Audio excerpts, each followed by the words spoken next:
আমি নদীর সাথে করি হজরতে তার উদ্বোধনী বক্তব্য প্রবন্ধ কামাইকা কাশ্মীর উদ্দেশ্যে উপস্থাপনের জন্য ইন্তেজামিয়া কমিটির পক্ষ থেকে জমিয়তুল বাংলাদেশ এবং জমিয়তুল ইসলাম বাংলাদেশের পক্ষ থেকে সবিনয় আদেশ করছি। এখন হযরত শেখ জুলফিকার হুজুর দামাত বরকাতুল আলিয়া প্রবন্ধ উপস্থাপন করছেন।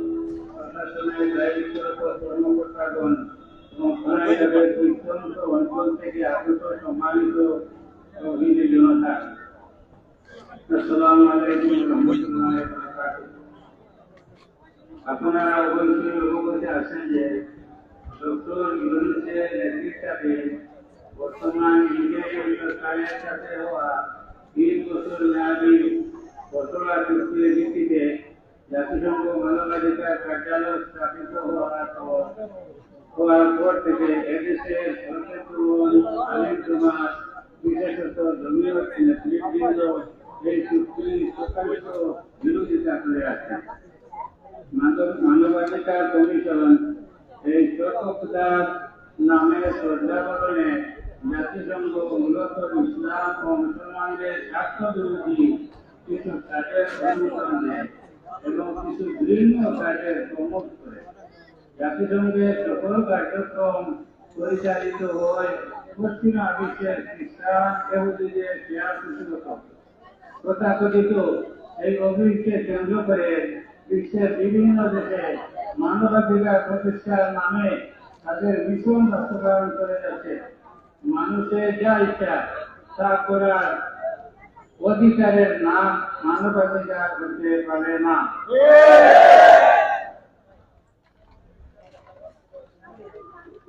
ইসলাম এহেন বলগাহীন মানবাধিকারকে স্বীকৃতি দেয় না, কিন্তু পশ্চিমাদের নিকট যা ইচ্ছা তাই করার নাম অধিকার, তাই করার অধিকার এই মানবাধিকার। ফলে ধর্মের বন্ধনকে ছুঁড়ে ফেলে যখন তখন নাস্তিক হয়ে যাওয়া, এমনকি নবী রাসূলকে গালি দেওয়া ও তাদের মধ্যে একজন মানুষের মানবাধিকার। কেউ এমন করলে তাকে শাস্তির আওতায় আনা যাবে না, আনলে তার মানবাধিকার লঙ্ঘিত হবে। এছাড়া আরো যেসব কারণে আমরা এই কমিশনের বিরোধিতা করছি সেগুলো বলবেন আমার পক্ষ থেকে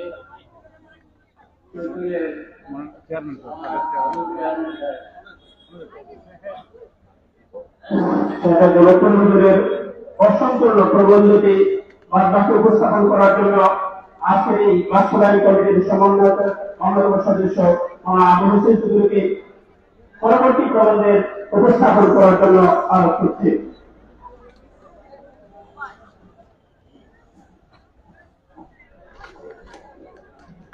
আসসালামু আলাইকুম ওয়া রাহমাতুল্লাহি ওয়া বারাকাতুহু। এছাড়া আরো যেসব কারণে আমরা এই কমিশনের বিরোধিতা করছি সেগুলো নিম্নরূপ: 1. আভ্যন্তরীণ হস্তক্ষেপ। রাষ্ট্রের অভ্যন্তরীণ বিষয়ে হস্তক্ষেপের অভিযোগে আমাদের প্রতিবেশী রাষ্ট্র নেপাল 2011 সালে এবং আমেরিকান দেশ ভেনেজুয়েলা 2024 সালে জাতিসংঘের মানবাধিকার অফিস বন্ধ করে দিয়েছে। আমাদের আশঙ্কা বাংলাদেশের আভ্যন্তরীণ নানা বিষয়ে এই কমিশন অন্যায় হস্তক্ষেপ করবে। পররাষ্ট্রনীতিতে আমাদের সক্রিয়তা বলতে কিছুই অবশিষ্ট থাকবে না। 2. যুদ্ধ বিধ্বস্ত দেশ হিসাবে চিহ্নিত করা। পৃথিবীর যত দেশে জাতিসংঘের এই অফিস রয়েছে সেগুলোর বেশিরভাগই যুদ্ধ কবলিত রাষ্ট্র, যেমন Burkina Faso, Cambodia, Sudan, Yemen, Colombia, Guatemala, Guinea, Liberia, Honduras, Mexico, Mauritania, ফিলিস্তিন, সিরিয়া, টিউনিসিয়া ইত্যাদি। এই জন্যই তো অনেক চাপের মতো শ্রীলঙ্কা তাদের দেশে এই অফিস খুলতে দেয়নি। অতএব মানবাধিকার কমিশনের কান্ট্রি অফিস খোলা ধরুন বাংলাদেশও বিশ্ব দরবারে একটি বৃহৎ চলমান বঙ্গদেশ হিসাবে পরিচিত হবে, যা কিছুতেই কাম্য নয়। 3. পার্বত্য চট্টগ্রাম নিয়ে নীল নকশা। পার্বত্য চট্টগ্রামে দীর্ঘদিন যাবৎ বাঙালি জনগোষ্ঠীকে উপেক্ষা করে ছাত্র সম্প্রদায়ের পেছনে জাতিসংঘ তাদের উন্নয়ন কার্যক্রম পরিচালনা করে আসছে। ওদেরকে পশ্চিমা শিক্ষা ও সংস্কৃতিতে গড়ে তোলার পাশাপাশি খ্রিস্টান ধর্মে দীক্ষিত করার কাজও চালিয়ে যাচ্ছে। ভারতের অরুণাচল থেকে 1.5 লাখ উপজাতিকে পার্বত্য চট্টগ্রামে তহসিল করার গোপন তৎপরতাও চলছে। তাদেরকে এখানকার সংখ্যাগরিষ্ঠ ছাত্র সম্প্রদায়ের সঙ্গে মিলিয়ে একসঙ্গে পার্বত্য চট্টগ্রামকে আলাদা একটি রাষ্ট্র হিসাবে ঘোষণা করাই তাদের আসল টার্গেট। সেই লক্ষ্যেই কতিপয় মানবাধিকার কমিশন কাজ করে যাচ্ছে। এজন্যই তো তারা পার্বত্য চট্টগ্রামের পাহাড় থেকে বাংলাদেশ সেনাবাহিনীকে হটাতে চায়। 4. উপজাতিদের আদিবাসী হিসাবে ঘোষণা করা। উপজাতি আর আদিবাসী মোটেই সমার্থক নয়। উপজাতিদেরকে আদিবাসী বলা হবে দেশের সংখ্যাগরিষ্ঠ জনগোষ্ঠীকে খাটো করা হয়। অথচ জাতিসংঘের মানবাধিকার কমিশন সেই কাজটাই করে যাচ্ছে।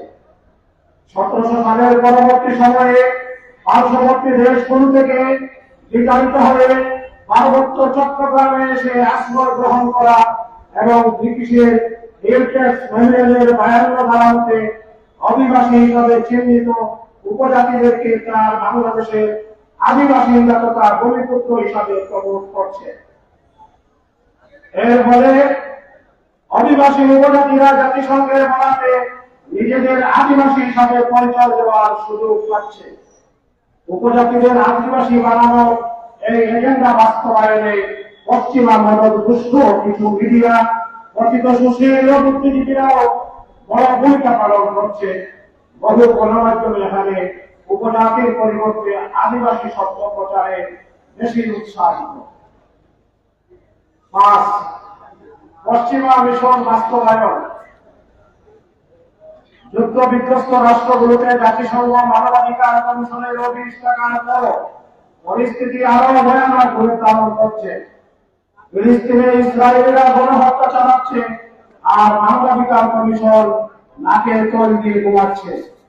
সিরিয়া ও ইরাক যুদ্ধ তারা সবসময় পশ্চিমা দেশগুলোর পক্ষে থেকেছে। চীনের উইঘুরে মুসলিম নির্যাতন হয়, অথচ সেখানকার মানবাধিকার অফিস নির্যাতিত মুসলমানদের পক্ষে না দাঁড়িয়ে উল্টো মুসলিম অ্যাক্টিভিস্টদের তথ্য চীন সরকারের কাছে পাচার করে। এভাবেই ভারত ও বার্মা সহ পৃথিবীর যত জায়গায় মুসলিমদের উপর নির্যাতন নিপীড়ন চলছে সবখানেই জাতিসংঘ নীরব দর্শকের ভূমিকা পালন করে আসছে। দুনিয়া জুড়ে পশ্চিমা এজেন্ডা বাস্তবায়ন ছাড়া তাদের আর কোন কাজ নেই। মানবাধিকারের মুখোচক বলি আসলে মুসলিমদের নিয়ন্ত্রণ করার একটি টুল মাত্র।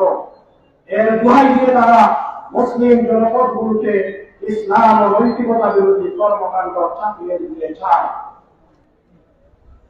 শহরের প্রতিটা ব্যক্তি ইসলাম নারীকে সম্মানিত করেছে।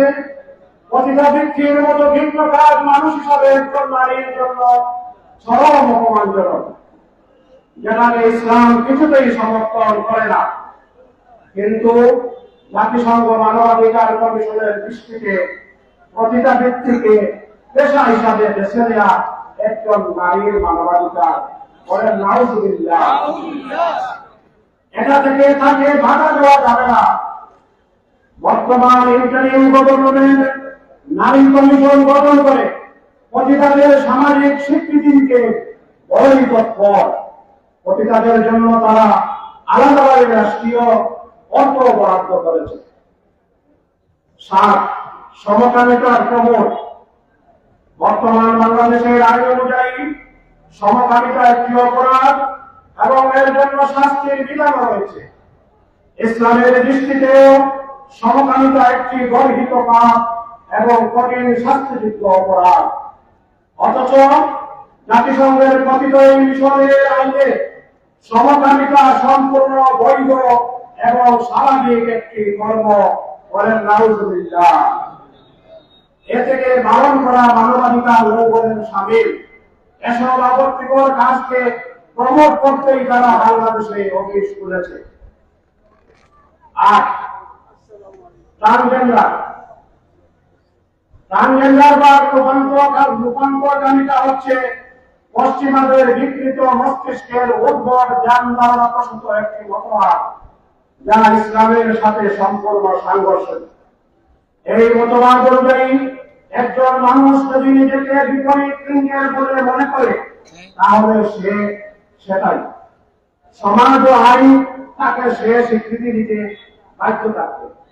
তেমনি সার্জারির মাধ্যমে কেউ নিজের মধ্যে বিপরীত লিঙ্গ প্রতিস্থাপন করতে চাইলে সেটাও এখতিয়ার রয়েছে তার। অথচ ইসলাম ধর্মে বিপরীত লিঙ্গের বেশভূষা ধারণ করা সম্পূর্ণরূপে নিষিদ্ধ। ইবনে আব্বাস রাদিয়াল্লাহু তাআলা আনহু থেকে বর্ণিত, রাসূল পাক সাল্লাল্লাহু আলাইহি ওয়াসাল্লাম নারীর বেশ ধারণকারী পুরুষদের এবং পুরুষের বেশ ধারণকারী নারীদের অভিশাপ দিয়েছেন। অন্য হাদিসে এসেছে, রাসূল সাল্লাল্লাহু আলাইহি ওয়াসাল্লাম বলেন, আল্লাহ যেসব মানুষের উপর লানত বর্ষণ করেছেন যারা তার সৃষ্টিকে বিকৃতি ঘটায়। জাতিসংঘ মানবাধিকার কমিশনের অফিসের সামনে ট্রান্সজেন্ডারের প্লেকার্ড রয়েছে।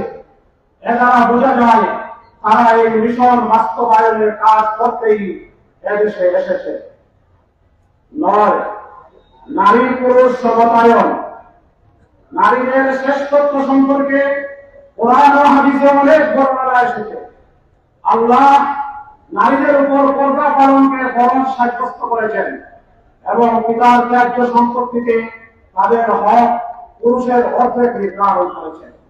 কিন্তু কথিত এই কমিশন আল্লাহর সব নির্দেশনা ও ফয়সালাকে নারীদের প্রতি বৈষম্য হিসাবে চিহ্নিত করে এবং সর্বক্ষেত্রে সমতাকে নারীর মানবাধিকার হিসাবে প্রচার করে। মোট কথা, পশ্চিমা মিশন বাস্তবায়নকারী এই কমিশনের অফিস বাংলাদেশে থাকবে আর উলামায়ে কেরাম নীরব বসে আঙ্গুল চুষবেন, তা কখনো হতে পারে না। বরং তাদের দায়িত্ব হল ধর্মপ্রাণ মুসলিমদের নিয়ে ইসলাম ও দেশ বিরোধী সকল চক্রান্ত রুখে দাঁড়ানো। সেই দায়িত্ব পালনের উদ্দেশ্যেই আজকের এই আন্দোলন।